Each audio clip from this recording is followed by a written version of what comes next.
Millionaire CEO got embarrassed in public, then praised the intern who did it. Did you ever have a moment so embarrassing it freezes time? Her hands were trembling, her voice gone. And right there, her fingers still gripped the waistband of his dress pants, the ones now resting at his ankles. In front of 20 people. In front of him. Dylan Carter, billionaire, partner, the kind of man who doesn't smile, doesn't stutter, and never, ever lets anyone get close. Except now he was standing in black underwear in disbelief. And she was the intern who just destroyed the man everyone feared, with one accidental tug. At 7:59 a.m., Julia Mendez had one goal: survive her first day without tripping, spilling, or offending anyone too important. She didn't grow up with silver spoons or Sunday brunches. Her father fixed cars. Her mother worked nights. She studied by flashlight when the power went out. And now, she was here, standing on glossy marble floors in the most prestigious law firm in Chicago. Coffee in hand, blazer a bit too big, shoes half a size too tight. But her heart was even tighter. "Don't mess this up," she whispered to herself. "Just walk out of the room." She took one step, then two, and on the third, destiny decided to play its favorite game, humiliation. Her heel caught the corner of the carpet, her world spun, and in her desperate attempt to grab something, anything, she took down a man's pants. The room gasped. Time stopped. Her fingers, still gripping the waistband, froze. And when she looked up, black dress shoes, long legs, a very expensive pair of boxers, and above them, the most terrifying eyes she'd ever seen. "What are you doing?" he shouted. Dylan Carter, billionaire, partner, perfectionist, and now, pantsless. Julia couldn't speak. Her voice came out like a squeaky teapot. "I thought it was a curtain." "A curtain?" he roared, yanking his pants up with a face caught between fury and disbelief. People were frozen mid-sip, mid-chew, mid-breath. She wanted to die, or melt, or rewind time by just 10 seconds. Instead, she said the stupidest thing possible. "I can buy you new pants. I have $18.00." There are moments that brand themselves into your memory. And this was one of them. She was the intern who pulled down the CEO's pants. But what no one knew, not even Julia herself, was that this disaster was the beginning of everything. Because the next morning she was sure she'd be fired. She tiptoed through the halls like furniture, hoping no one saw her, no one remembered. No one whispered her name. But the universe had a name, and it was Dylan Carter. Well, look who's here, the Pants Destroyer. His voice sliced through the hallway like silk over steel, sarcastic, confident, deadly. And behind that grin, Julia saw something worse than anger. Amusement. "I swear," she muttered, clutching her badge like a shield. "I'm not usually this catastrophic." "Really?" he said, crossing his arms. "Because my ego still hasn't recovered, and I'm pretty sure my belt filed for emotional damages." And with that, the game began. What started with spilled coffee and shattered pride turned into tension that refused to die. Every time she walked into a room, Dylan had a line. A smirk, a jab. But then something shifted. He started showing up where she worked, asking if she needed anything, bringing her coffee, with her name on it. Was he still mocking her? Or was this something else? Because behind the sarcasm was something warmer, and behind Julia's clumsiness was a girl who saw straight through him. And that terrified Dylan more than losing any case. The accident that changed everything. There are moments that ruin a reputation, and then there are moments that define a lifetime. Julia Mendez didn't just trip on a rug. She took down the billionaire CEO of Carter & Wells, pants and pride. And the worst part? She was still holding on when the screaming started. Bold beginnings, the moment it all unraveled. Julia gripped her coffee like a lifeline, the paper cup trembling in her hand as she stepped across the slick, corporate carpet of the 32nd floor. Just get the coffee, she whispered. No eye contact, no drama, just... But fate had a funny sense of humor. Her heel caught the corner. The cup jolted. Her reflexes betrayed her. And in her blind panic, she reached out and grabbed the first thing she could. Not a desk, not a chair, not even a coat, but the waistband of a man's dress pants. There was a sound, sharp, horrifying, final. Button. Gone. Then, whoosh. The pants dropped, right to his ankles. Gasps. Silence. The kind that echoes louder than any scream. Julia blinked. She was on the floor, one knee down, one hand still clutching expensive wool slacks, and the other holding a half-spilled cup of caramel latte. And standing above her was him, Dylan Carter, the man from the headlines. The one Forbes called America's most untouchable legal mind. Now very touchable. In Calvin Klein briefs. He stared at her like she was an alien that had crashed into his penthouse. "What are you doing?" he growled, yanking his pants up, hands frantic. "I tripped. I didn't mean to. I thought it was a curtain," she squeaked, voice cracking like cheap china. "A curtain? This is a law firm, not Broadway." Around them, 20 employees stood frozen. One dropped a cookie. Another whispered, "Oh, no." Someone in HR faintly muttered, "I'm pretending this is a group hallucination." Julia's face burned crimson. She let go of the pants like they were on fire. Backed away. Stumbled again. Landed against the coffee table. "I'm not crazy," she shouted. "Oh, you're something," Dylan said, snapping his belt in place. "You pull my pants down in front of half the office and call it an icebreaker?" "I'll pay for new ones," Julia blurted. "With what?" he asked, arms crossed. "I have $18.00." Dylan blinked. Just once. Slowly. Then he laughed. Not a loud one, not cruel. Just stunned. "Great. I'll swing by the flea market and grab some discounted dignity." "I'm Julia," she mumbled. "Michael Reed's intern. It's my first day." Dylan tilted his head. "Of course you are." The elevator doors dinged open behind them. The office broke out of its trance. People rushed to their desks, pretending to type, pretending not to replay what they'd just witnessed. But Dylan didn't move. He stepped forward. "Let me be very clear," he said, voice low, cold. "This isn't just the most embarrassing thing that's happened to me. It's the most legendary thing anyone's done in this building in years." She swallowed hard. "And I want you to remember that, intern, because somehow you've managed to accomplish what no one else has in 2 years." Her eyes lifted. "What? You made me stop in my tracks. Was that a threat or something else?" Because Dylan Carter didn't get rattled, didn't lose control, didn't smile, but right then, for just a second, he did all three. And Julia, she wasn't sure what scared her more, what she'd done, or what she might have just started. The door to the office closed behind her. Her coffee was cold, her face still on fire. She whispered to herself, "I'm going to quit." But fate had other plans. Because this wasn't the end. This was the beginning of a true love story no one saw coming. Is this war or something more? Chapter 2. Pants, Power, and Pride. The next morning, Julia walked into the office like a ghost. Head down, shoulders stiff, coffee clutched in one hand.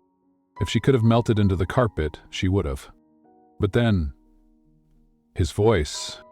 "Well, well, look who's here. The Pants Destroyer." Her blood went cold. He hadn't forgotten. Worse, he was enjoying this. Julia froze. Again. Dylan Carter stood at the end of the hallway.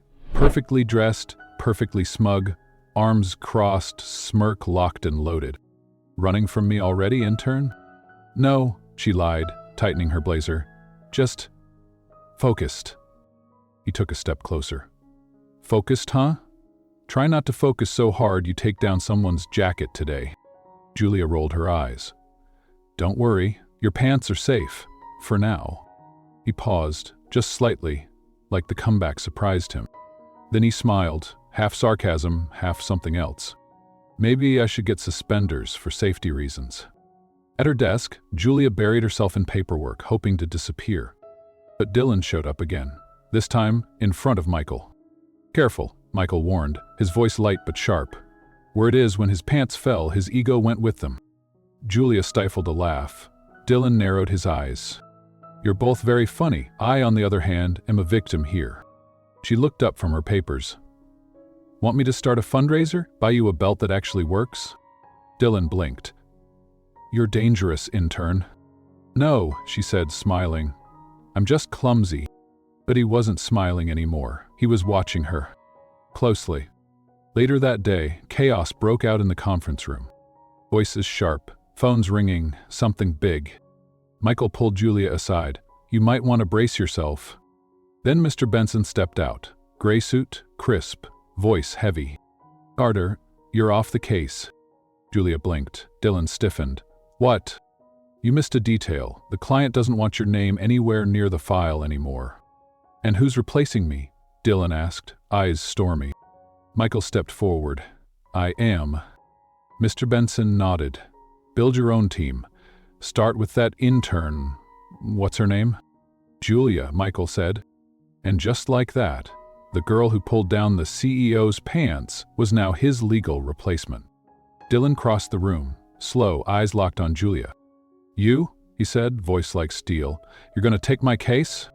Julia straightened her spine. Apparently. He stepped closer. Do you even know what you're doing? She didn't flinch. No, but I know what not to do, like overlook a clause worth millions. Silence. Michael bit back a grin. Benson raised an eyebrow. And Dylan just stared. Julia didn't back down. Not this time.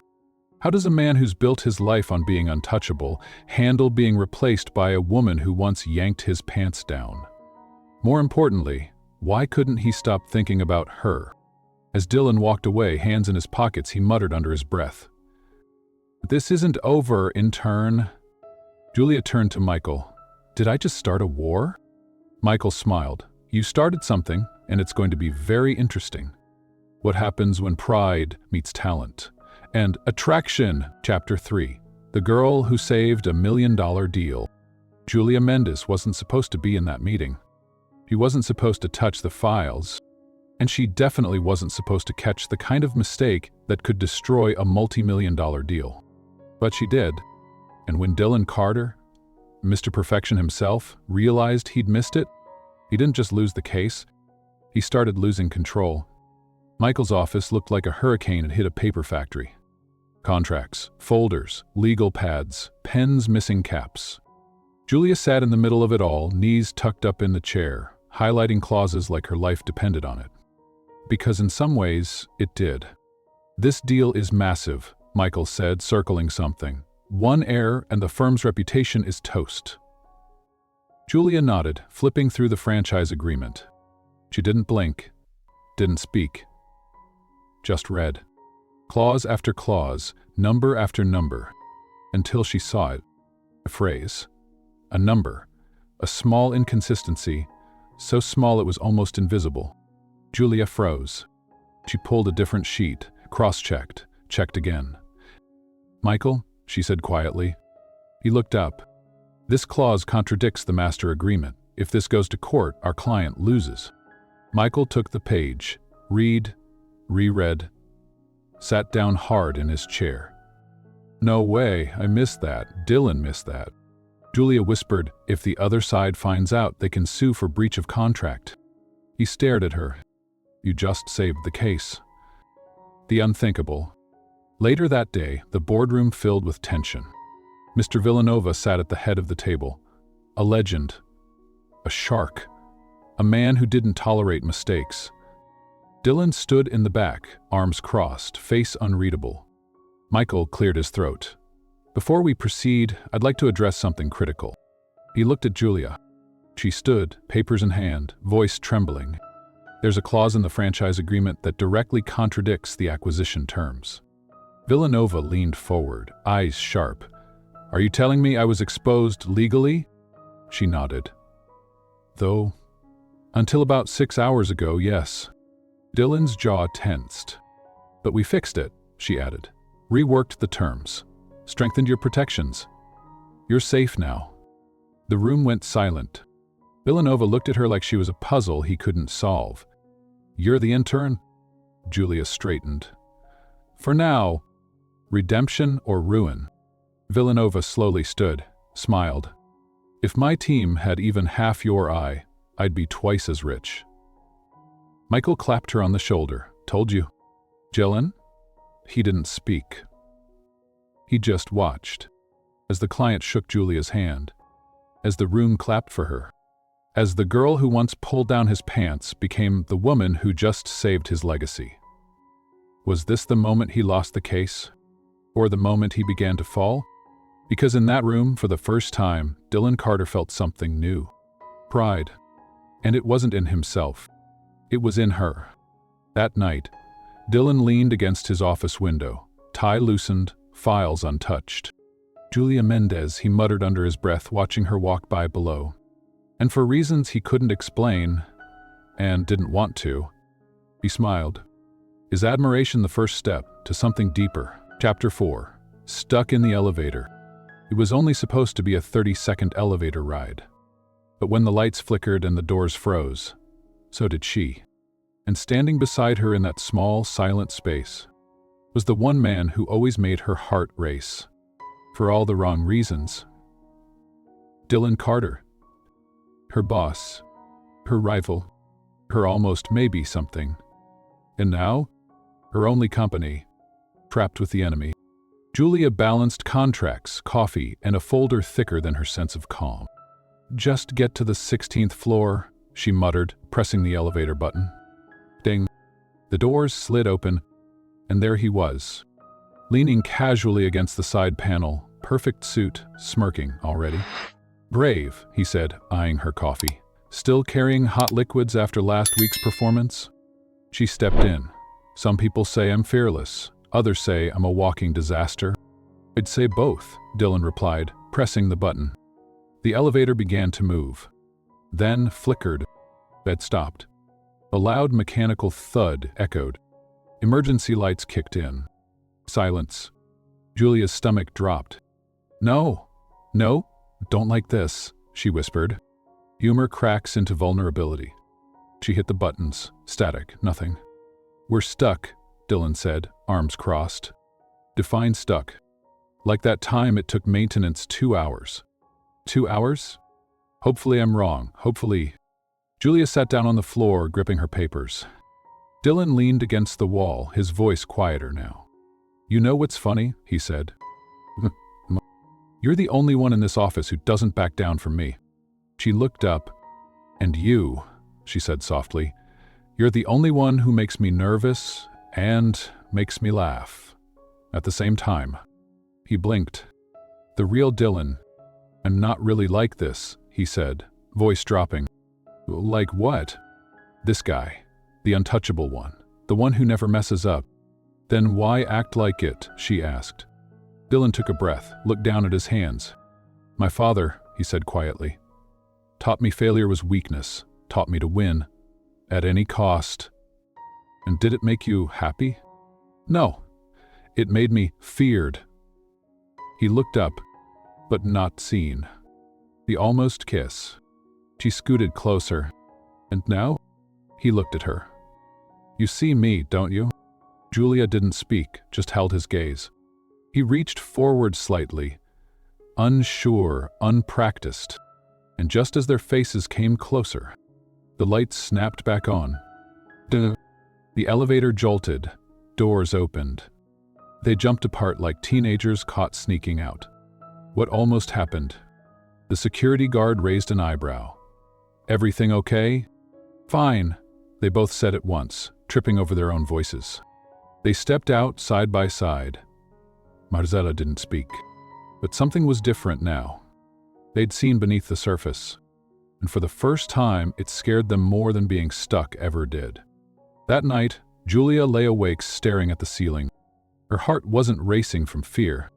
It was racing from almost. And sometimes that's even worse. What happens when you almost fall for someone you swore you hated? Coincidences and coffee. It started with toner. Then came the missing file. Then, coffee with her name written in his handwriting. And Julia Mendez was starting to realize Dylan Carter didn't just show up by accident. He was orbiting her life like gravity, noticing the pattern. "Okay," Julia muttered. "Who moved my case summary?" She rifled through the folders on her desk. Then he appeared. "Lose something?" Dylan asked, sipping coffee from a mug that definitely wasn't his. She narrowed her eyes. "You didn't." He shrugged. "What if I said I just borrowed it? For safekeeping? You stole my file so I'd have to talk to you?" "Intern," he replied, voice dry. "Please, I'm a senior partner. I don't steal files. I strategically displace them." The toner trap. The printer was down, again. Julia crouched beside it, yanking open panels, trying not to swear. Behind her, Dylan arrived, tie loose, sleeves rolled, holding a toner cartridge. "Need help?" he asked. She blinked. "You don't know how to fix this." "I Googled it. Step 1, remove the old cartridge. Step 2, show up exactly when you do." Julia tried not to laugh. "Are you stalking me, Carter?" He knelt beside her, close. "Of course not. I just frequent malfunctioning office equipment." The almost confession. Once the printer roared back to life, Julia stood up, wiping ink from her hands. Dylan lingered. "You're not even trying to hide it anymore, are you?" she asked. He tilted his head. "Hide what?" "That you're orbiting." He stepped closer, not teasing this time. "I'm not good at this," he said. "But what?" He took a breath. "Talking to you." Julia blinked. "And why is it different with me?" "Because," he said, voice lower, "you throw me off. And I don't like not being in control." The coffee confession. The next morning, there was a cup waiting at her desk, her name written across it. She stared at it for a long time, then picked it up. Behind her, Dylan cleared his throat. "They gave me 2 by mistake." She turned slowly. "And one of them just happened to have my name on it?" He scratched the back of his neck. "Coincidences happen." Julia walked toward him, stood, toe to toe. "You're getting pretty bad at pretending you don't care." He met her eyes. "And you're getting pretty good at pretending you're not enjoying it." Power tilt. That night, as she packed her bag, she found something in her file drawer. A note. Typed, brief. "Keep making me forget who I am, D." Julia stared at it, then smiled. Because it wasn't about toner, or files, or even coffee. It was about something much, much harder to control. From across the room, Dylan looked up, and their eyes met. And for once, neither of them looked away. If control built his empire, what happens when he loses it to love? Chapter 6, A Case of the Heart. It took 7 seconds. A slip. A splash. And a single stream of coffee landing on the suit of the firm's most feared client. Julia Mendez had ruined everything. Except she hadn't. Because in the next 7 minutes she would do something that no one, not even Dylan Carter, had managed to do in years. Win over Villanova. The coffee catastrophe. Julia's hands were shaking before the meeting even began. Villanova, resort mogul, billionaire, shark in a gray suit. Everyone was tense, even Dylan, though he masked it behind his perfect cufflinks and biting sarcasm. She took a breath, adjusted her blazer, then dropped her pen. She bent to grab it, elbow bumping her coffee. Splash. Liquid arched in the air like it was choreographed. To the table, half onto the printed contracts, and one narrow, cursed stream. Directly onto Villanova's jacket. Silence. Absolute, funeral silence. Julia froze. Villanova didn't scream. He didn't flinch. He just stared. Collapse or rise. "I can fix it," she stammered, grabbing napkins. "Don't touch me," Villanova said, voice colder than January. Dylan coughed, trying not to laugh and failing. Michael whispered behind her, "Oh no, this is worse than the pants thing." Dylan stepped forward, voice smooth. Sir, if I may. But Julia raised her hand. No, let me. Dylan blinked. The entire room turned to stare. She took a breath, gathered the documents, found her place. There's something in the contract, she said, her voice steadier now. Something no one noticed. Villanova raised an eyebrow. Go on. The real Julia. She flipped to a highlighted clause. This projection here, she said, tapping the spreadsheet, uses the 3-year average to estimate Q3 revenue, but if you use just the past 6 months. She paused, took a breath.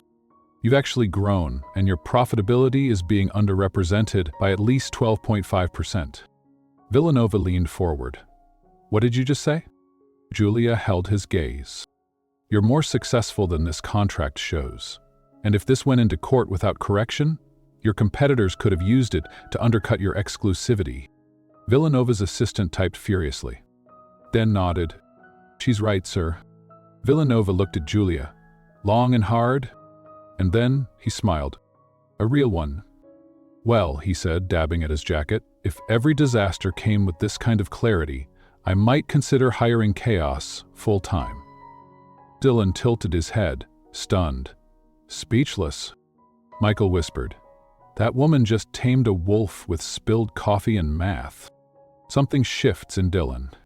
As the meeting ended and people began to leave, Dylan approached her. He didn't smirk, didn't tease, just looked at her. You know, he said, you didn't just fix a clause in a contract. Julia blinked. What do you mean? You changed his mind. That man doesn't change. She smiled, brushing hair behind her ear. Maybe he just needed someone to throw coffee on him. But Dylan wasn't laughing. He was staring, really staring, and in his eyes, for the first time, there wasn't rivalry or frustration. There was something softer, maybe even admiration. That night, Julia walked out of the office holding her folder, her head finally high. Behind her, Dylan stood at the glass window of his corner office, watching, smiling, and whispering under his breath, she's chaos, and she's brilliant. Dylan begins to admire her, and it shows. Chapter 7, Elevator Confession. The elevator stopped again. Same space, same lights, same silence. But this time, there was no broken panel. Just Dylan Carter. And too many things he couldn't keep bottled anymore. The setup. It was a late afternoon. Quiet. The firm was winding down. Julia stepped into the elevator, folders in hand, mind racing through the day's deadlines. And then he followed. Still in. No coffee, no sarcasm, just him, too calm. She pressed the button for 12. He pressed nothing. You're not even going to pretend you have a floor? She asked. He didn't answer. Just looked at her like he'd rehearsed something 100 times and still didn't know how to say it. The build-up. The doors slid shut. The elevator hummed. About Villanova, he began. She turned slightly. You were brilliant, he said softly. She blinked. You mean that? I do, he said, rubbing the back of his neck. But that's not what I came to say. Julia tilted her head. Then what? He laughed, nervous, real. I had a whole speech planned, notes even, bullet points. She crossed her arms, amused. Very lawyer of you. The outburst. Then it came, sudden, flustered, raw. I like you. Silence. Julia stared. You're the only one in this entire building who makes me nervous, and I like it. He kept going, like if he stopped, he wouldn't survive it. You make me lose my train of thought, stumble over my words, question my sanity. I've argued in front of federal judges with less anxiety than I feel when you look at me like that. She didn't speak. I don't know how to be this person, but I can't pretend anymore. Julia responds. The elevator dinged, but neither of them moved. She turned to him slowly, gently. You're terrified of me, aren't you? Absolutely, he said without hesitation. She took a step closer, their bodies nearly touched. You shouldn't be, she whispered. I'm not trying to take you down. He met her gaze, breath held. I know, that's what scares me most. The unfinished moment. She could have kissed him then. He could have pulled her in. But instead, she smiled, handed him a folder, and whispered, "Let's see if you still like me after you read page 6. Then she stepped out, leaving him standing there, heart pounding, speechless, smiling. As the elevator doors closed behind her, Dylan leaned against the wall and whispered to the empty space, "God help me, I think I'm falling." What happens now that the truth is out? Chapter 8. The Public Offer. They thought it was a performance review. Numbers meeting. A routine office gathering. Until Dylan Carter, the coldest man in the firm, stood up and made an offer that stopped the room cold. Not a business deal, but the office buzz. Julia was barely in the building 5 minutes when people started whispering.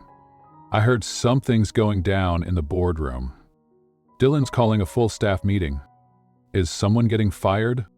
Michael passed her in the hallway and gave a little smirk. "You might want to wear your best poker face today." She frowned. "Why?" He just winked. "Trust me. The meeting begins." The entire firm gathered. Senior partners, interns, analysts, assistants. Benson cleared his throat at the head of the table. "Today's meeting is to recognize key contributors this quarter, one of whom is unexpectedly impressive." Julia's eyes widened. "Oh no, not again." Benson continued, "Julia Mendez, please stand." People clapped, a few whistled. Michael laughed behind his coffee. Julia rose, cheeks burning. "Please don't do this." And then Dylan stood up. "Actually," he said, "I have something to add." "The offer." The room stilled. Dylan walked forward, smooth but not smug. More serious. "I'd like to make an official announcement," he said. Julia blinked. "Wait, what are you?" In front of everyone, he continued, "I'd like to formally invite Julia Mendez to join my legal team, full-time." A murmur spread like electricity. He turned toward her. "You've proven you're more than capable. You've challenged me, outperformed expectations. And you make Mondays bearable." Laughter. "But more than that," he said, "I don't just want your talent. I want your mind in my corner." Every day. All eyes on her. Everyone was watching now. Michael leaned against the wall, smiling like he already knew. Julia's heart was pounding. And Dylan? He was standing in front of her, asking, not demanding, something real. "So," he said, folding his arms, "what do you say?" Her choice. She looked around. Dozens of eyes. Colleagues, critics, friends. She turned back to him and smiled. "Are coffee privileges included?" The room erupted with laughter.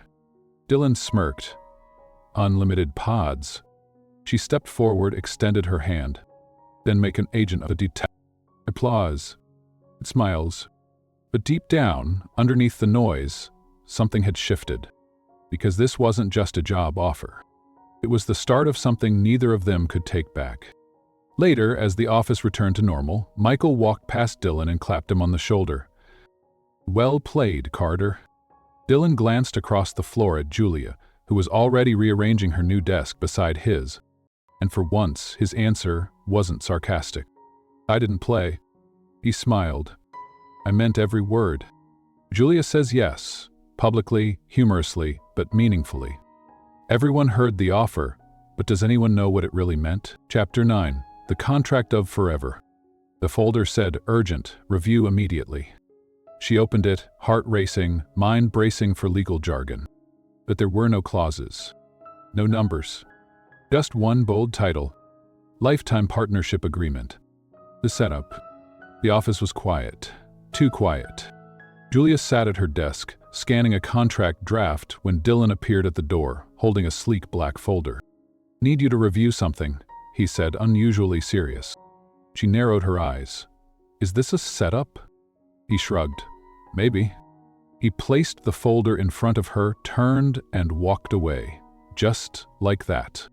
Julia blinked, then opened it. And stared. A legal document. The first line read, Clause 1. The undersigned parties, hereafter referred to as Dylan Carter and Julia Mendes, agree to enter into a lifetime partnership based on shared coffee, legal excellence, mutual sarcasm, and exclusive emotional rights. Her jaw dropped. She turned the page. Clause 2. Dylan Carter agrees to provide daily coffee deliveries, Friday night pizza, even when he wants the whole thing, unlimited hugs, sarcasm, and emotional stability. In progress. She kept reading, laughing, blinking, covering her face. Clause 3. Julia Mendes agrees to be his personal attorney, life advisor, and coffee quality control specialist. Continue driving him crazy in all the best ways. Stay. At the bottom, signed, in total seriousness, by Dylan Carter. The real question. The door creaked open. He stepped back in, looking terrified. "Well," he asked. Julia stood, still holding the contract. "You're unbelievable," she whispered, tears edging her laugh. He stepped closer. No courtroom, no crowd, just us, just this. Then, he pulled a small box from his pocket. Opened her. Simple ring, clear intention. "Julia Mendes, would you be my attorney for life?" Climax. Yes, without rules. Her eyes blurred. Her heart raced, and she burst into laughter, then tears, then nodded so hard it almost didn't need words. "I accept," she whispered. "Clause, ring, insanity, all of it." He slipped the ring on her finger. They kissed, soft, deep, real. Somewhere in the hallway, someone gasped. Michael's voice rang from around the corner. Did he propose using a contract? Julia grinned through happy tears. Yes. And I signed it. Later, as they walked through the office hand in hand, Dylan glanced at her and whispered, "Do you really think this is going to work?" She squeezed his fingers. "It already is." Julia says yes, laughter and tears. What happens when two control freaks fall in love? Chapter 10, The Wedding Clause. At the garden entrance, a white wooden sign read, "Welcome to the most important contract of Dylan and Julia's life." And beneath it, rows of white chairs, fresh coffee-scented candles, and a man who never believed in love, waiting nervously for the woman who made him believe again. The setup. The day was cool and golden, soft light pouring through tree branches like silk. Dylan stood at the altar in a deep navy suit, adjusting his tie for the 10th time. Michael clamped a standing lotion pad on the makeshift podium, leaned over and whispered, "You still look like you're trying a case." "I am," Dylan muttered. Michael chuckled. "You're marrying her, not negotiating bail." But Dylan wasn't nervous about the ceremony. He was nervous about the way he couldn't imagine life without her. The entrance. Music drifted in soft waves. And then she appeared. Julia. In a classic satin gown. No veil, just a smile that could knock him out harder than any courtroom win. He exhaled, heart pounding. Michael began, "Dearly beloved, we're gathered here for the merger of two departments, logic and love." The audience laughed. "But seriously," Michael continued, "what started as a wardrobe malfunction has become one of the greatest emotional partnerships I've ever seen. The vows." Michael turned to Dylan. "Your vows, counselor?" Dylan took a breath, voice low. "Julia, you were the intern who wrecked my pants, my ego, and, eventually, my emotional stability." Laughter. "But more than that, you're the one who challenged me to feel, who showed me that failure wasn't falling, it was never letting anyone in." He paused, eyes glassy. "I love you, fully, finally, fiercely, and this is one contract I'll never try to revise." Then Julia stepped forward, holding a folded piece of paper. "My turn," she said, voice steady. "The wedding clause." She looked at him. No fear, no nerves, just love. "Dylan, you are the coldest man I ever met and the warmest heart I never saw coming. You drove me crazy, challenged me, made me spill coffee on everything important, but," she smiled, "you also made me feel worthy, seen, safe." Then she held up the contract Dylan gave her weeks before. "I reviewed your lifetime agreement," she teased, "and I'd like to add one final clause." She unfolded a new paper. Clause 4. This union shall remain binding regardless of messes, mistakes, or misfiled emotions. This agreement shall only be terminated by death or printer failure. The crowd erupted with laughter and tears. Michael wiped his eyes. I now pronounce you husband and wife. Final lines of chapter 10. They kissed, soft, slow, deeply real. And somewhere in the back, Michael muttered, God help the printer in their house. As the sun set and the reception began, Julia and Dylan danced beneath string lights, hands interlaced, hearts unguarded. Still think I'm chaos? She asked. He smiled, pulling her close. Yes, but you're my chaos now. There's a saying. Sometimes, the greatest love stories start with the greatest disasters. Julia didn't plan on becoming an office legend.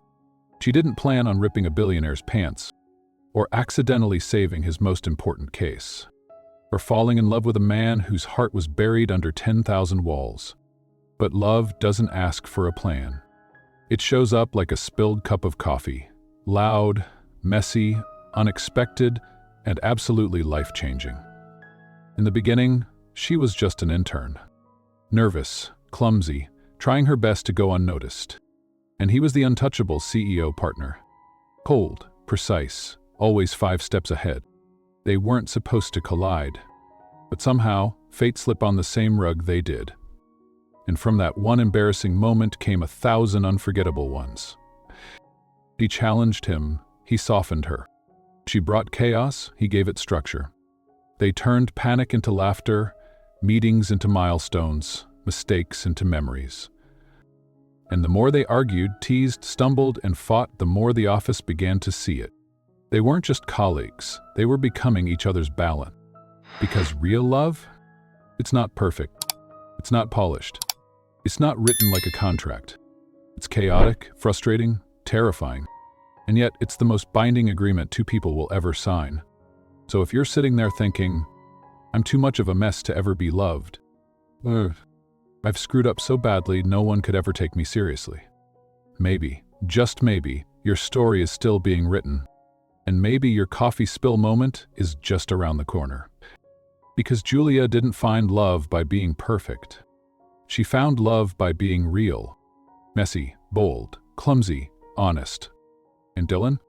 He didn't fall for her because she fixed herself. He fell for her because she never hid who she was, even when it scared her. The world will tell you to keep your head down, to stay quiet, to play it safe. But the truth is, sometimes you have to spill the coffee, trip over the rug, challenge the one person no one else dares to. That's how you end up exactly where you're meant to be. If you've ever felt like a disaster, maybe your story just hasn't met the right person yet. Julia did, and she turned a spilled coffee into forever. If this story made you laugh, cry, or even believe in love again, just know this. The next one goes even deeper. Another intern, another office, another twist of fate. See you there.